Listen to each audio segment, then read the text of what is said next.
lot of people have invested in properties. 30 years they can't own this property. I feel that if I'm doing this business, I should give them hope by standing in that gap. If I take their money, they should be able to secure their property.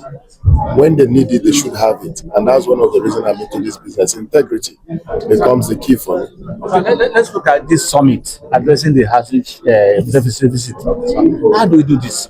Is the government committed to addressing this problem? Well, like I said, the housing deficit is over 20 million housing deficit. And we cannot be talking of innovation on how to address the housing deficit if we don't also look at access, affordability, structure.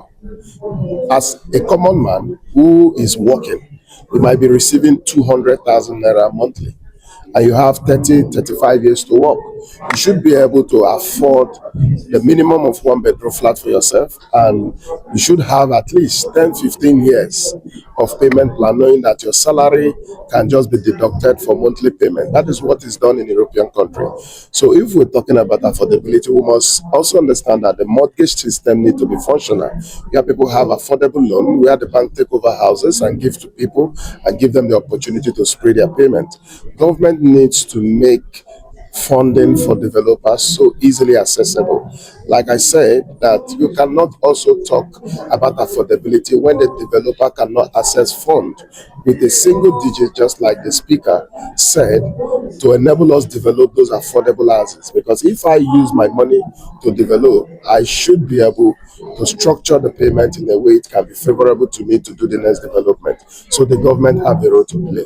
And you can also see the PPP stuff going on in the Greater Port Harcourt area, where the government has provided land. It has made it possible for a lot of people to access that land in an affordable way, because right now the amount sold at that area cannot be quantified with someone who has gone to get this land and is selling. So government providing land for developers and developers doing the project is also another way to help in affordable houses to cushion the effect of this deficit we are talking about. The developer should have an integrity where when you are tested, you are not faulted. So for developed properties, we believe that we cannot be talking about securing large portion of land without problems. People have interests in properties, but the most important thing is that criminal takes advantage of those interests to make things in a way that you can call them for settlement. And when you are not dancing to their tune, they escalate it just because they want to get your attention. And we are not giving in to blackmail, because we are doing development rightly and ensuring that our property have a root of title that cannot be faulted anywhere. Yeah, thank you very much. Odibola Properties, building dreams, creating luxury.